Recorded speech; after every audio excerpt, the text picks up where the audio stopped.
한자 속의 창세기 편입니다.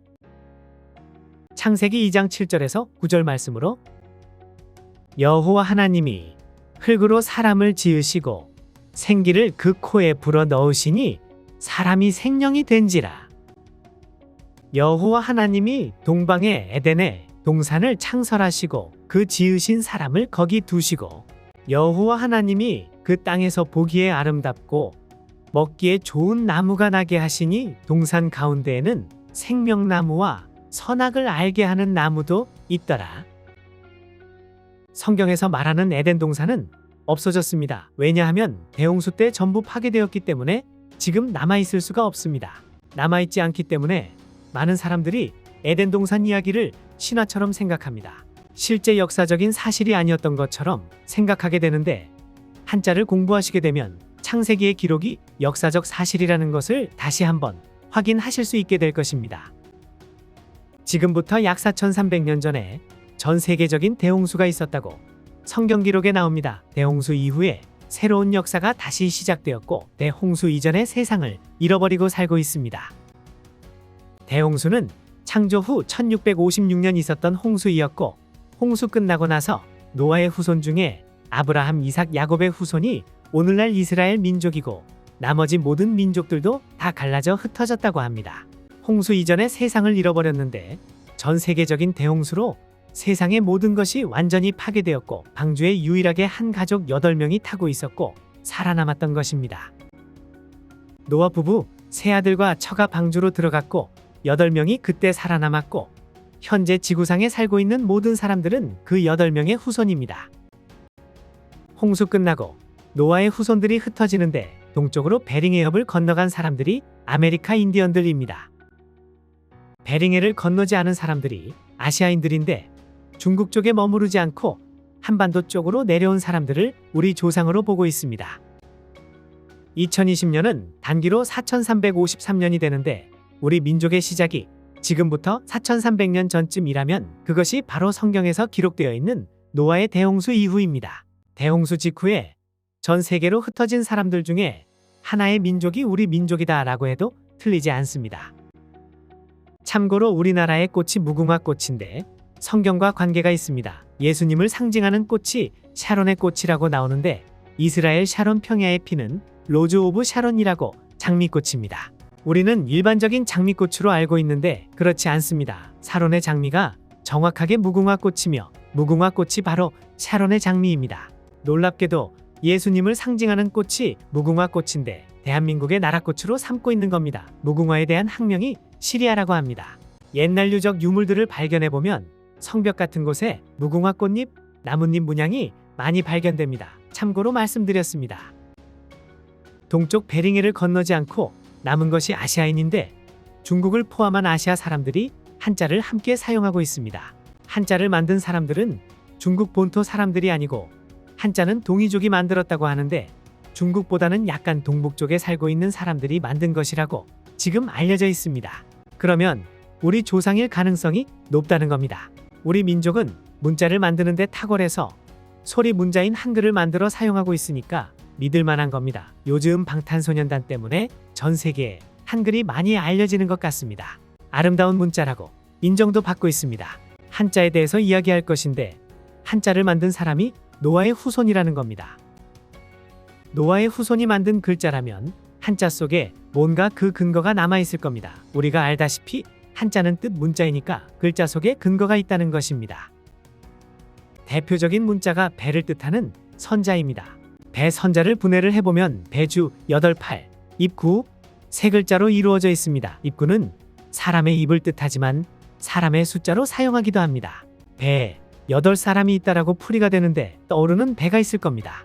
창세기 베드로전서 3장 20절에 방주에서 물로 말미암아 구원을 얻은 자가 몇 명뿐이니 겨우 8명이라 대홍수 때 8명 살아남았다는 것으로 한자를 만든 사람들이라고 생각해보면 배와 관련 지어서 왜 하필이면 숫자 중에 8, 8자를 썼느냐 하는 겁니다. 어떤 글자가 오랫동안 사용되고 널리 사용되려면 글자를 만든 근거가 확실해야 됩니다. 근거 없이 넣어서 글자를 만들지 않는다는 겁니다. 성경 이야기에서 노아의 홍수 사건이 너무나 중요한 사건이고 그때 8명 살아남은 것이 분명한 사실이라면 노아의 후손이 글자를 만들 때 이 사건을 자손에게 전달하기 위해 넣었다는 겁니다. 홍수할 때 홍자입니다. 풀어보면 물로 함께 멸망당했다 또는 홍수 때에 함께 살아남았다라고 해석할 수 있습니다.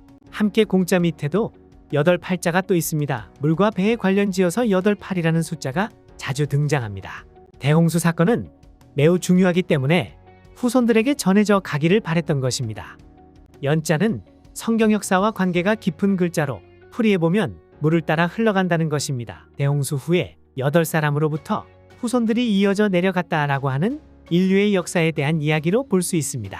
성경을 보면 아라랏 산에서 나온 노아의 8명 가족이 아마도 강을 따라 아래쪽으로 내려가면서 정착하여 살았을 겁니다. 연자 자체 뜻은 물 따라 내려가다 라는 뜻을 가진 글자입니다. 노아의 후손들도 물 따라 내려가면서 살았고 큰 산맥을 넘어서 동쪽으로 이동을 하였고 큰 산을 넘고 난 다음에는 강을 따라서 하류로 내려가 정착하여 살게 되었을 거다라고 추정되는 글자가 연자입니다. 나르다, 운반하다 할 때 쓰는 반자입니다. 분해하여 보면 왼쪽에 손수, 그 다음에 배주, 8팔, 또 오자입니다.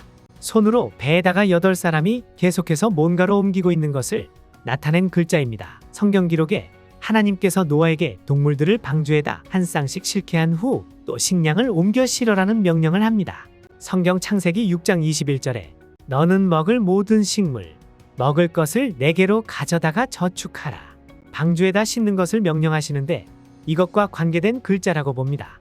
한자 중에 신기한 글자가 하나 있는데 지을조, 만들다 라는 뜻을 가진 글자로 무엇을 만드는 글자인가 하는 겁니다. 글자를 분해해보면 삐침, 흑토, 입구, 책받침으로 되어 있습니다. 책받침자의 원형 글자는 터럭삼자입니다. 사람의 긴 머리카락을 의미하는 건데 몸, 팔, 두 다리, 긴 머리를 가진 사람이 걷는 모양을 나타내는 글자입니다. 뜻은 쉬엄쉬엄 가다, 달리다 라는 뜻을 가진 착자입니다. 삐침 글자는 삐쳐있는 것처럼 되어 있어서 그렇지 글자의 원래 뜻은 생명을 표시하는 글자입니다. 생명할 때 날 생자에 삐침이 있습니다. 집호와 시체 시자 두 글자를 비교해보면 뜻이 아주 분명해집니다. 집호자는 시체 시에 삐침이 하나 더해져 있는 거로 생명이 있으니까 사람이 사는 집호가 되고 삐침이 없다는 거는 생명이 없으니까 시체가 되는데 집호와 시체 시 차이는 삐침이라는 글자 하나 차이입니다. 이제 해석이 가능합니다. 흙에 생명을 불어넣어서 말하고 걷게 하는 것이란 뜻입니다. 글자에 해당되는 사람은 한 사람밖에 없습니다. 여호와 하나님이 흙으로 사람을 지으시고 생기를 그 코에 불어넣으시니 사람이 생명이 된지라 성경에 기록되어 있습니다. 인류의 맨 첫 번째 조상 아담이 흙으로 지음받았다고 되어 있습니다. 그런데 이런 내용들이 놀랍게 한자 속에 들어있다는 겁니다. 한자를 만든 사람들이 창세기를 알고 있었던 사람이라는 것인데 인류 가운데 아담만이 흙으로 지음받았습니다. 하와도 아담의 갈비뼈로 만들어졌고 우리는 어머니 태로부터 나왔습니다. 아담이 흙으로 만들었다는 사실을 고대 동양 사람들도 알고 그 사실을 한자에 기록하였다는 겁니다. 사람의 조상 아담이 흙으로 만들어졌다는 것을 믿으시나요? 아담이 흙으로 만들어졌다는 말이 과학적인 말입니까? 아님 비과학적인 말입니까?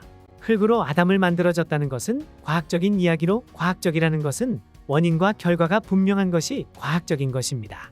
사람이 죽으면 흙으로 돌아갑니다. 신토불이란 뜻이 우리 몸과 흙은 서로 다른 게 아니다 라는 겁니다. 사람의 몸과 흙은 같은 성분이고 사람이 죽으면 흙으로 가는 건 누구나 다 아는데 사람의 조상 아담이 흙으로 만들어졌다는 건 인정이 안 될 겁니다. 흙 한 삽을 어린아이들에게 주면 어린아이들은 두꺼비집 놀이를 하고 도공은 똑같은 흙으로 그릇을 만들 수 있습니다. 그릇도 질그릇을 만드느냐 도자기를 만드느냐 차이가 있습니다. 반도체를 만드는 과학자는 똑같은 흙에서 모래를 뽑아내고 모래 속에서 실리콘을 추출하고 실리콘을 정제하고 가공해서 금보다 비싼 반도체 칩을 만들어냅니다. 재료는 똑같은 흙인데 아이들은 두꺼비집, 도공은 그릇, 과학자는 반도체 칩을 만듭니다. 각각 결과가 다른데 결과가 다른 원인이 지혜와 능력의 차이입니다. 같은 재료를 가지고 지혜와 능력이 클수록 더 훌륭한 작품이 나온다는 건 상식입니다. 인간보다 훨씬 뛰어난 지혜와 능력이 있다면 흙으로 사람을 만드는 일이 가능하다는 겁니다. 지혜와 능력이 문제이지 흙으로 사람이 만들어지는 일은 불가능한 일이 아닙니다. 그래서 흙으로 사람이 만들어졌다는 것은 과학적인 이야기다라고 생각합니다. 한자 이야기는 창세기와 중국문자라는 책에서 발췌한 겁니다. 중국교회 목사님과 에델레슨 미국인이 발표한 논문 자료들을 종합해서 한자와 성경과의 관계를 밝혀낸 책입니다. 한자와 성경에 관한 책들이 많이 나와 있습니다. 한자를 중국 문자로 표현하지 않고 동방 문자로 표현한 것이 중국 본토 사람들이 만든 것이 아니기 때문에 달리 표현하였습니다. 한자가 언제부터 만들어지기 시작했는지에 대해서 연구를 한 자료들을 보면 BC 2500년 전부터일 거라고 추정하고 있습니다. 대략적으로 약 4500년 전으로 보는데 4500년 전에 노아의 대홍수 사건이 있었다고 성경에 기록되어 있는데 대홍수 후에 동쪽으로 간 사람들이 한자를 만들었을 가능성이 높다고 볼 수 있다는 겁니다. 중국의 역사가 아주 오래된 것처럼 알고 있습니다. BC 6000년, 7000년, 만년의 역사를 가진 것처럼 알고 있는데 아니다라는 겁니다. 선사와 역사로 구분하는데 기록을 통해서 객관적으로 검증할 수 있는 것까지만 역사라고 하고 기록이 없는 것은 선사라고 합니다. 기록을 통해서 확인할 수 있는 중국의 역사는 결코 길지 않습니다. BC 15세기 정도가 최대입니다. 은나라의 흔적이 좀 남아있지만 주나라 이후가 제대로 된 역사고 그 이전에는 선사에 해당됩니다. BC 15세기가 성경의 기록으로 볼 때 모세가 출애굽할 때쯤입니다. 긴 역사를 가졌다는 중국조차도 역사가 BC 15세기 넘어가지 않고 기록을 통해서 최대 역사가 하나라 사망호제 시대로 BC 25세기를 크게 넘어가지 않습니다. 결국 노아 홍수 그 시간을 뛰어넘는 역사라는 것이 없다는 겁니다. 우리나라 역사를 비교를 해놓은 건데 고구려 백제 신라가 예수님 오셨을 때쯤 시작됐고 그 이전이 고조선인데 막연한 기록만 있습니다. 성경 역사하고 비교해보면 대홍수 이후에 중국 하나라와 고조선의 역사도 시작됐다라고 보면 된다는 겁니다. 우리는 그 이전 세상을 잃어버린 겁니다. 이런 관점으로 본다면 인류의 역사가 그렇게 길지 않다는 것이며 역으로 대홍수가 있었다는 큰 증거라고 봅니다. 동양의 대표적인 종교는 불교이고 사상은 유교라고 봅니다. 불교와 유교의 뿌리가 뿌리 깊게 남아있고 영향을 많이 받고 있는 것입니다. 동양의 뿌리가 되는 종교가 무엇인지 질문하면 대답이 달라집니다. 불교나 유교는 뿌리가 되는 종교일 수가 없습니다. 왜냐하면 불교는 석가모니에서 시작되었고 유교는 공자에서부터 시작됐는데 BC 5세기 6세기 때쯤 사람들이라서 뿌리의 종교나 사상일 수가 없습니다. 동양 사람들은 그 이전부터 살고 있었기 때문입니다. 뿌리가 되는 종교를 알아내려면 BC 5세기 이전 사람들이 갖고 있던 종교를 밝혀내야 됩니다. 한자가 이때쯤 만들어졌다고 추정하니까 어떤 종교 형태를 가지고 있었다면 그리고 그들이 어떤 신을 숭배하였다면 그들의 글자 속에 흔적으로 남아있을 수 있을 겁니다. 종교, 제사, 기도와 관련된 한자들을 분석해보면 됩니다. 종교에는 신이 있고 신을 숭배합니다. 참선은 기독교적인 영어로 바꾸면 큐티, 묵상이란 겁니다. 제사에는 사직이란 게 있고 예절도 있습니다. 모든 예절은 제사로부터 나왔다고 해도 과언이 아닐 정도로 제사와 예절은 아주 깊은 관계가 있습니다. 기도할 때 복을 받기를 빌고 화가 내리지 않기를 빌고 도움받기를 빌고 합니다. 종교 제사 기도와 관계된 한자들을 모아놓고 나면 눈에 자주 띄는 글자가 하나 있습니다. 단어마다 꼬박꼬박 하나 두 개씩 들어있는 겁니다. 보이다, 계시하다 라는 시자입니다. 계시하는 존재가 누구입니까? 바로 신을 말하는 것입니다. 글자마다 꼬박꼬박 들어있는데 중요한 열쇠를 가지고 있는 글자입니다. 보일시의 옛날 그림 글자 형태가 여러 가지 형태로 있는데 가장 단순하고 기본적인 형태입니다. 한자는 핵마다 뜻이 있는데 기본 삼획이 장인 공자입니다. 한자가 보통 네모 모양 장방형으로 생겼는데 위쪽 가로 한 획은 하늘이고 아래쪽 가로 한 획은 땅입니다. 위에서 아래로 그어놓은 한 획은 사람인데 이것이 기본 세 개의 획입니다. 이 관점으로 보면 하늘 그 다음에 사람입니다. 하늘 아래 세 사람 관련해서 떠오르는 것이 있습니다. 성경을 보면 우주를 창조하신 창조자와 하나님이 사람에게 세 가지 모습으로 하나님 자신을 표현하셨습니다. 첫 번째 아버지로서 성부 하나님, 두 번째 아들의 모습으로서 사람의 모습으로 이 땅에 방문하셨던 예수 그리스도 성자 하나님, 세 번째 성령 하나님입니다.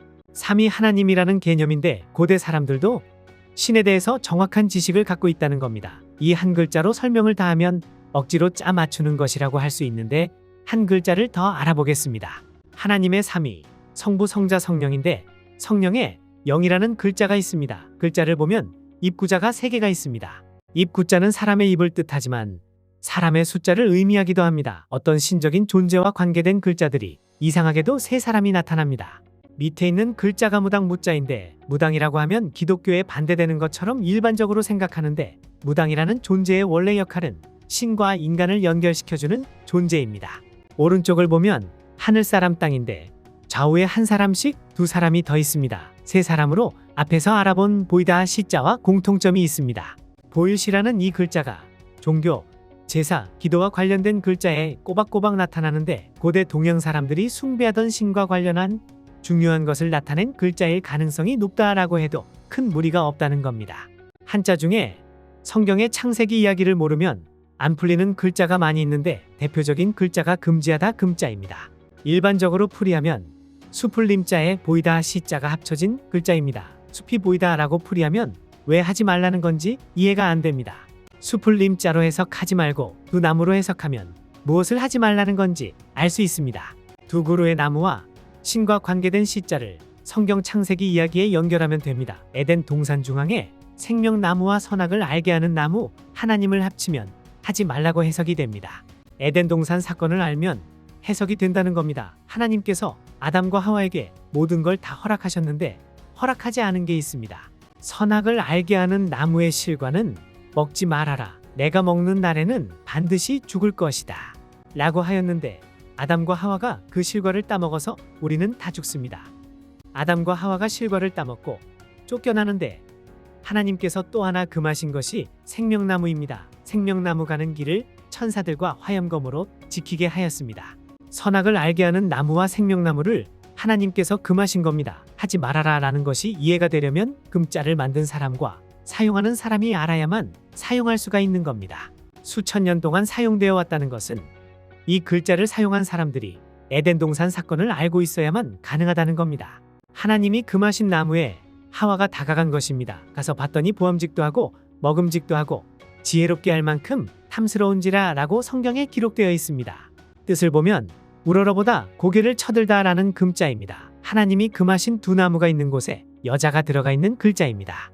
여자가 바로 하와입니다. 하와가 욕심낸 것입니다. 그래서 이 글자의 뜻이 탐내다 욕심부리다 람자입니다. 에덴 동산 이야기가 신화인 줄 알았는데 고대 동양 사람들이 알고 있었던 이야기라는 겁니다. 하와가 탐내고 욕심부린 걸로 끝났으면 다행인데 하나님이 금하신 두 나무에 손을 갖다 만졌다는 것입니다. 그래서 이 글자 뜻이 만지다 가까이 하다 맞자입니다. 에덴 동산에 등장하는 뱀이 하와를 유혹하는데 계시록에 보면 뱀의 정체가 나옵니다. 옛뱀 곧 마귀라고도 하고 사탄이라고도 하는 온 천하를 꿰는 자라라고 성경 기록입니다. 옛뱀이 바로 에덴 동산의 뱀으로 뱀의 정체가 마귀입니다. 두 나무와 관련이 되는 귀신, 악마인데 귀신 귀자에 밭전자가 있습니다. 밭전자는 옛날 원형 글자들을 연구한 분들이 에덴 동산을 표시하던 글자라고 하는데 어떤 특별한 장소라고 알게 된 겁니다. 귀신은 에덴 동산에 살고 있는 사람에게 비밀스럽게 접근한 존재라는 겁니다. 바로 귀신입니다. 기본 글자부터 알아보겠습니다. 밭전자가 특별한 장소를 표시하던 글자인데 우리가 지금은 밭이라고 알고 있지만 원래 에덴 동산을 나타냈던 글자입니다. 선역 서자는 에덴 동산에 있던 첫 번째 사람입니다. 이 글자는 예전에 사람을 나타내는 것으로 에덴 동산의 첫 번째 사람은 아담입니다. 지금은 없어졌지만 아담이라는 남자를 표현하는 글자입니다. 동양 사람들이 볼 때 에덴 동산은 서쪽 방향으로 그래서 선역 서자로 사용하고 있는 겁니다.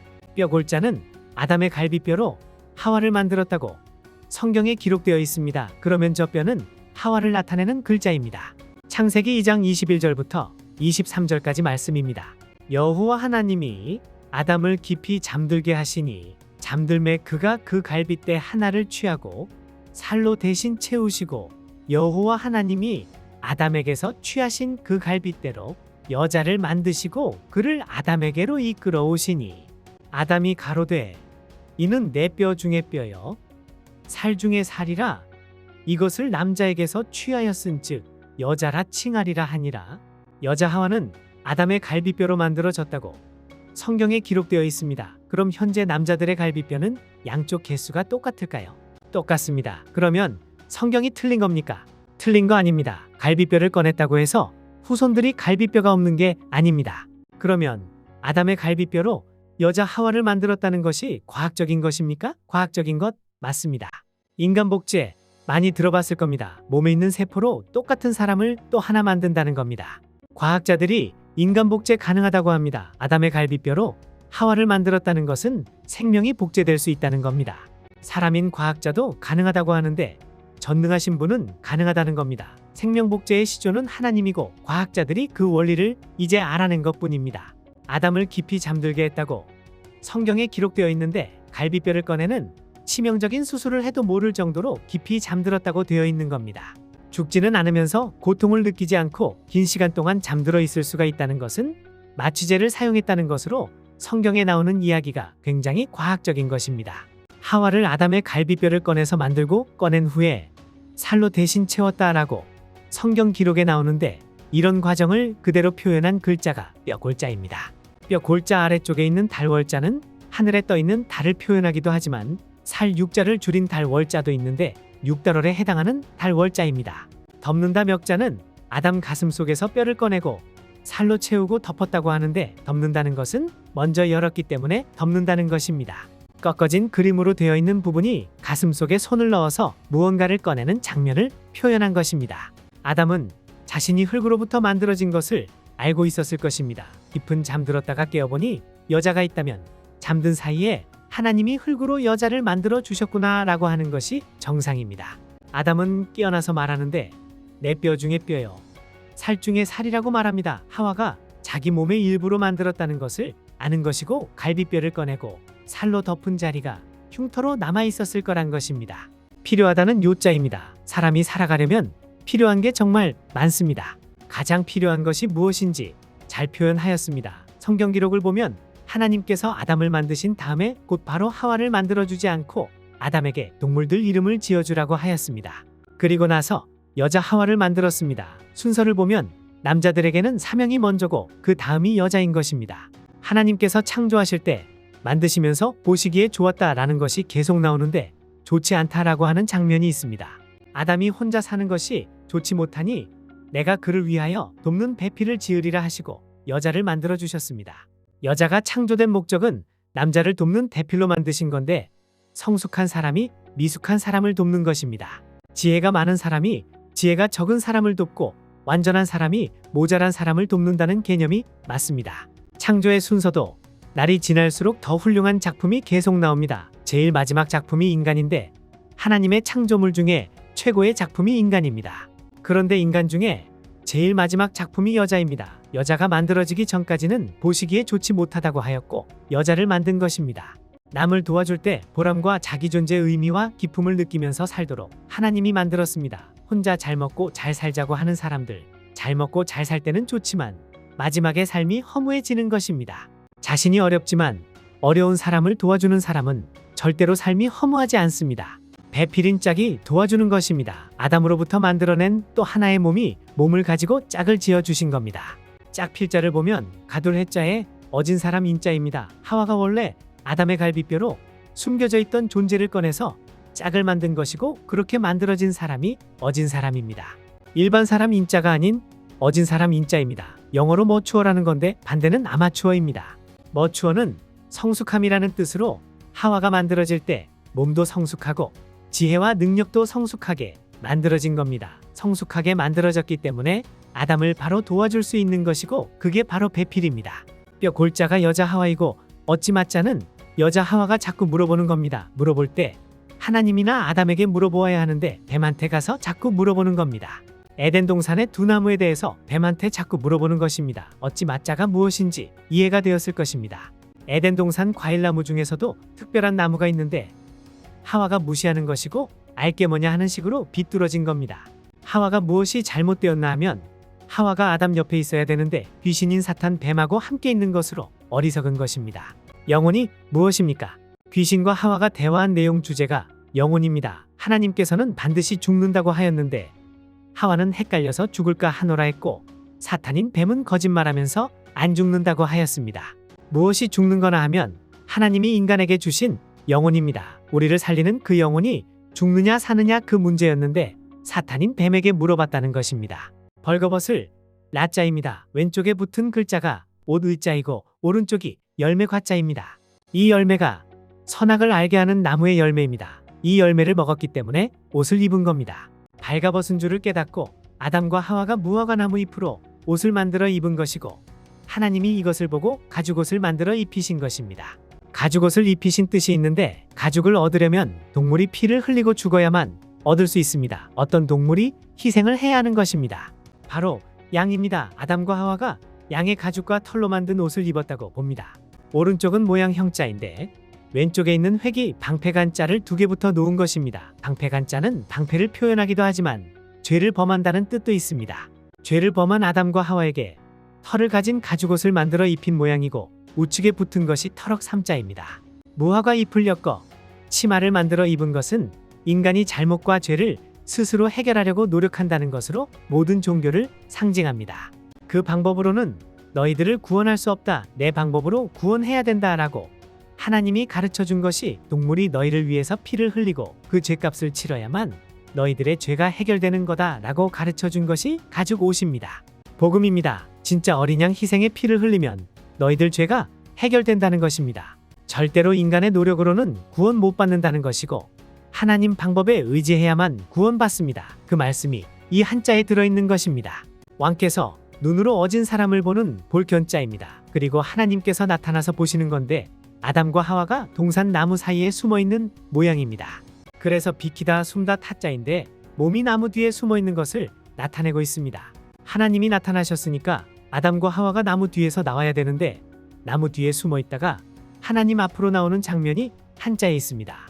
온다는 넷자로 나무 뒤에서 두 사람이 나오고 있는 모양의 글자로 두 사람이 나오자마자 하나님께 죄를 지었다고 빌어야 되는데 죄를 서로에게 미루기만 하였습니다. 그래서 나무 목자 대신에 큰 대자입니다. 크신 분 앞에 두 사람이 나와서 말을 하는데 망령스럽게 말하다 라는 겹자입니다. 슬픔, 아픔을 나타내는 초자입니다. 장기둘 때 사용하는 초나라 초자인데 원래 뜻은 슬픔, 아픔, 괴로움, 고통이란 뜻이 있는 겁니다. 두 나무와 짝필자로 구성되어 있는데 아담의 입장에서 에덴 동산의 두 나무와 하와를 함께 떠올리면 신경질이 나는 겁니다. 왜냐하면 슬픔과 고통과 괴로움이 에덴에서 쫓겨난 사건 때문이라는 겁니다.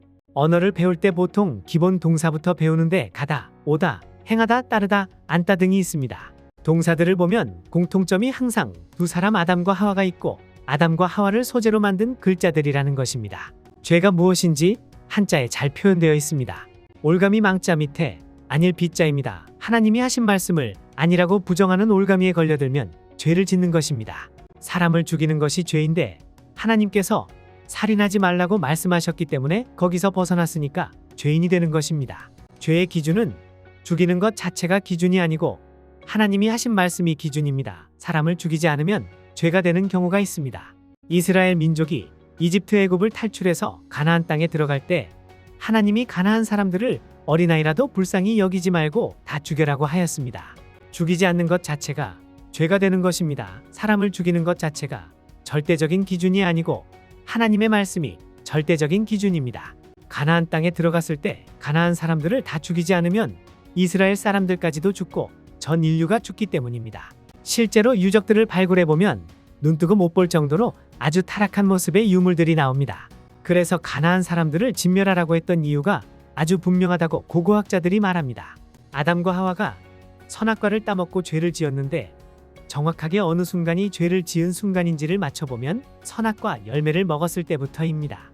죄의 기준이 하나님 말씀이 기준이기 때문입니다. 하나님의 말씀은 먹지 말라고 하였습니다. 성경에 따지 말아라, 가까이 가지 말아라, 탐내지 말아라 없습니다. 먹은 순간부터가 죄입니다. 한자 속에 정확하게 나와 있습니다. 시작하다는 시자입니다. 무엇을 시작하는 거나 하면 여자가 입안에 뭔가를 먹었습니다. 선악과를 먹은 순간이 죄의 시작입니다. 시작하다는 시자가 인류 죄의 시작을 나타내는 글자입니다. 분명히 여자가 실과를 따먹고 죄를 지은 것입니다. 여자는 사고를 치면 꼭 남자를 끌고 들어갑니다. 여자가 또 손을 들어서 또 하나 잡았어요. 성경을 보면 자기와 함께 한 남편에게도 주매 그도 먹은지라 남자도 함께 죄를 짓게 된 것입니다. 사건 안자를 보면 여자가 집에 있을 때는 편안하다는 거고 즉 에덴 동산에 있을 때는 편안하였다는 것입니다. 그런데 나무 때문에 사건이 일어났습니다. 선악과를 알게 하는 나무 때문에 사건이 된 것입니다. 형사처벌을 받는다는 형자는 죄를 범한 두 사람에 대한 징계이며 벌받는 것은 하나님의 말씀에 어긋난 것에 대한 징계로 벌받는 것입니다. 여자가 받은 죄는 잉태하는 벌로 해산의 고통을 더해준다는 것으로 창조 때도 해산의 고통은 있었고 심하지는 않았지만 죄를 짓고 나서 해산의 고통은 극심해졌다는 것입니다. 남자가 받은 죄는 얼굴에 땀이 흘러야 먹을 것을 얻을 것이다 라는 땀 한자입니다. 죄를 범해서 흘리게 된 물이 땀이며 죄를 좀 심하게 지으면 식은 땀을 흘리는 것입니다. 사내 남자는 에덴 동산에서 쫓겨나서 죽을 정도로 일해야 된다라는 표현입니다. 갖다 병자도 보면 아담과 하와 둘 중에 누가 더 죄가 큰지 하는 건데 하와로 생각할 수 있지만 같다라는 겁니다. 형극의 길을 간다 할 때의 가시 극자를 보면 에덴 동산의 두 나무에 울타리를 친 것입니다. 접근하지 못하도록 울타리를 친 모양입니다. 피곤하다, 곤란하다 할 때의 곤자를 보면 생명나무에다가 울타리를 쳐서 사람들이 접근하지 못하게 한 모양입니다. 무덤 영자, 영화 영자인데 약간 의역을 해야 됩니다. 뜻은 정반대로 죽음과 삶, 영광입니다. 의역을 하자면 생명나무 예수 그리스도를 만나면 영광을 되찾게 되지만 그렇지 못하면 흙으로 소멸되고 만다라는 것으로 풀이되는 글자입니다. 불화자를 보면 보통 모닥불이 타는 모양을 나타내는 글자로 배웠습니다. 한자를 성경적인 관점으로 보면 아담과 하와의 몸에서 빛이 나는 것을 나타낸 것이다 라고 봅니다. 지금 현재 한자의 기원을 연구하는 일반 학자들은 설문의 자라는 책에 근거하여 연구합니다. 설문의 자라는 책은 한자가 만들어질 때부터 있었던 책이 아니고 한자가 만들어지고 약 2000년 후쯤 예수님 시대쯤 중국의 도교 사상이 널리 퍼져 있을 때 만들어진 자전입니다. 이 책에는 성경적인 관점에서 보는 내용이 없습니다. 최근에 한자와 성경을 비교해봤더니 너무나 성경 내용과 맞는 것이 많은 것입니다. 그래서 연구한 내용의 한자 일부를 소개하고 있습니다. 쫓겨나다 간자는 죄를 범해서 에덴 동산에서 쫓겨나는 것입니다. 귀양가다, 옮기다, 이사다 라는 사자입니다. 가장 비참했던 이사가 에덴 동산에서 쫓겨나는 것입니다. 그치다 라는 지자는 두 사람이 에덴 동산에서의 영광이 끝난 것입니다. 영광이 그치고 걸어서 옮겨가는 멀다 원자입니다. 7, 7자가 들어가 있는 글자는 안식일과 관계된 글자라고 보고 있습니다. 중국 사람들이 월, 화, 수, 목, 금, 토일을 첫째 날, 둘째 날, 셋째 날, 넷째 날 이렇게 표현합니다. 일요일을 일곱째 날로 표현하지 않고 칭치티엔, 하늘의 날이라고 표현합니다. 하늘의 날, 칭치티엔보다 더 많이 쓰는 것이 하늘에 예배 드리는 날이라는 표현을 사용합니다. 오래전부터 하늘에 예배 드리는 날이라고 알고 있었던 것입니다. 한자 속에 예수 그리스도 메시아에 관련된 글자들이 있는데 그 실마리를 풀 수 있는 중요한 글자가 바로 제사 제자입니다. 제사 제자의 위 왼쪽 글자의 원형이 살육자입니다. 글자 위 오른쪽은 또 오자인데 용서란 뜻이 아주 분명하게 있는 글자입니다. 제사는 희생의 제물을 가지고 하나님께 용서를 구하는 것, 이것이 제사입니다. 제사에서 가장 중요한 세 가지가 있는데 제사의 방법, 제사의 목적, 제사의 대상입니다. 전통적으로 지낸 제사는 여기서 다 벗어나 있으며 희생 제물이 없고 용서를 구한다는 개념이 없습니다. 그리고 하나님께 드린다는 게 아니고 조상을 섬기는 걸로 변질된 겁니다. 진짜 제사는 하나님께 희생 제물을 드리고 용서를 구하는 것입니다. 하나님께서 인간에게 제사는 이런 것이다 라고 가르쳐 주신 구체적인 사건이 성막입니다. 하나님께서 모세를 통해서 알려주었습니다. 제사를 드려야 되는데 반드시 희생 제물로 필요한 것이 소와 양이며 돼지는 안 됩니다. 깨끗한 동물은 발굽이 갈라지고 되새김질을 하는데 돼지는 굽은 갈라졌는데 되새김질을 하지 않으므로 제물로 사용할 수 없습니다. 고대 동양 사람들도 제사를 지내고 희생 제물이 있었다면 어떤 동물을 희생 제물 쓰였는지 한자에 정확하게 나와 있었는데 중간에 없어진 것입니다. 희생 제물 할 때 희자는 복잡하지만 잘 보면 동물 2마리가 들어있습니다. 소와 양이 들어있는데 성경에서 이야기하는 깨끗한 동물로 가장 대표적인 희생 제물이며 흠 없는 것이라고 하는 빼어날 숫자가 있습니다. 가장 좋은 것을 창으로 죽여서 희생 제물로 삼았던 건데 고대 동양 사람들이 제사를 정확하게 알고 있었는데 중간에 없어진 것입니다. 사건 할 때 건자로 사건 한 건에 소 한 마리입니다. 사람의 죄를 소가 대신 갚아줄 수 있다는 의미가 있습니다. 그리고 소우자에는 삐침이 붙어 있는데 삐침은 생명이라고 앞에서 이야기하였습니다. 그래서 소는 사람의 생명을 대신할 수 있는 동물이라고 볼 수 있습니다. 피혈자도 제사 때문에 생긴 글자입니다. 성경을 보면 육체의 생명은 피에 있다고 기록되어 있습니다. 생명이 곧 피고 피가 생명입니다. 희생 제물인 양을 죽인 후에 피를 그릇에다가 담는데 그릇에 담겨 있는 것은 생명이 담겨 있다는 겁니다. 그래서 피혈자가 그릇 명자에 생명별자입니다. 그릇에 생명이 담겨 있다는 뜻이고 제사 때문에 생긴 글자입니다. 히브리서 8장을 보면 저희가 섬기는 것은 사람들이 지극정성으로 섬기는 제사라고 하는 것은 진짜 제사가 아니라는 겁니다. 진짜에 대한 모형일 뿐이라는 것입니다. 하나님이 우리에게 가르쳐 주신 제사가 아닌 인간의 제사들은 전부 모형과 그림자일 뿐이고, 진짜 제사가 있는데 바로 예수 그리스도를 통해서 우리의 죄를 대신해서 피를 흘리고 죽는 것이 진짜 제사라는 것입니다. 그것을 알아보라고 제사를 가르쳐 준 겁니다. 2000년 전 예수님이 이 땅에 오셨을 때 예수님이 누구인지를 세상에 소개하는 역할을 맡았던 가장 큰 선지자가 있습니다. 예수님도 그 선지자를 여자가 낳은 자 중에 이보다 더 큰 사람이 없다라고 말을 했던 선지자 세례요한입니다. 역사상 수많은 선지자들이 예수님을 예언하였습니다. 세례요한보다 더 뛰어난 업적을 가진 더 큰 선지자들도 많습니다. 그런데도 예수님께서 세례요한을 제일 큰 선지자로 말씀하신 건 예수님에게 제일 가까이 있는 선지자였기 때문입니다. 우리를 구원해 주실 메시아다라고 소개하는 역할을 맡은 것이 세례요한입니다. 요한복음 1장 22절에 나와 있습니다. 이튿날 요한이 예수께서 자기에게 나아오심을 보고 가로되 보라 세상 죄를 지고 가는 하나님의 어린 양이로다. 예수님께서 우리의 죄를 위해서 대신 피를 흘리고 죽게 될 희생의 제물이고 하나님의 어린 양이라고 말하고 있는 것입니다. 우리를 대신해서 피를 흘리고 죽으면 우리가 죄인이었는데 의인이 된다는 겁니다. 이런 내용을 옛날 사람들이 알고 있었다는 것입니다. 그렇다고 양이 의로운 동물이 아닙니다. 양 자체가 의로운 것이 아니고 하나님의 어린 양이 나를 위해서 대신 죽으면 내가 의로워진다는 걸 보여주는 글자입니다. 양을 제물로 바치는 사람은 손에 창을 들고 하나님의 어린 양을 죽여야 하는 죄인입니다. 한자 중에 양자가 들어간 글자를 잘 보면 다 좋은 뜻을 가지고 있습니다. 양은 결코 아름다운 동물이 아닙니다. 양 자체가 아름다운 게 아니고 어린 양이 우리를 위해서 대신 피를 흘리고 희생하시는 것이 아름답다는 그런 의미가 담겨 있는 거고, 그것이 선하다는 것을 나타내는 것입니다. 그래서 양자는 하나님의 어린 양 곧 예수를 상징하는 글자로 보면 됩니다. 무심코 양자가 들어있는 글자들을 우리가 사용해왔지만 그 속에 담긴 뜻은 예수이었습니다. 2000년 전에 이 땅에 오셨던 예수 그리스도가 바로 하나님의 어린 양이었습니다. 이 사건으로 인해서 우리는 죄에서 풀려난 것입니다. 상서로울 상자가 하나님의 어린 양이란 뜻입니다. 하나님의 어린 양의 징조를 기다려왔다는 뜻입니다.